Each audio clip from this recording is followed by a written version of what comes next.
আনুমানিক সন্ধ্যা 7টার সময় আমরা বাইকুড়া থানাতে একটি ইনফরমেশন পাই একটি দুর্ঘটনা ঘটে এসএসবি ক্যাম্প সংলগ্ন এলাকায়। একটি মোটর বাইক এবং একটি বাইসাইকেলের সঙ্গে অ্যাক্সিডেন্ট হয়।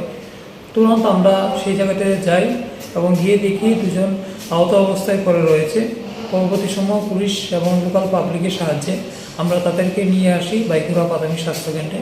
কর্তব্যরত ডাক্তারবাবুরা তাকে দেখে একজনকে মৃত বলে ঘোষণা করে। মৃত ব্যক্তির নাম সুরজিৎ দত্ত, বাড়ি সাউথ জুলাইবাড়ি, এবং আরেকজন আহত ব্যক্তিকে উদয়পুর ডিস্ট্রিক্ট হসপিটালে স্থানান্তর করে।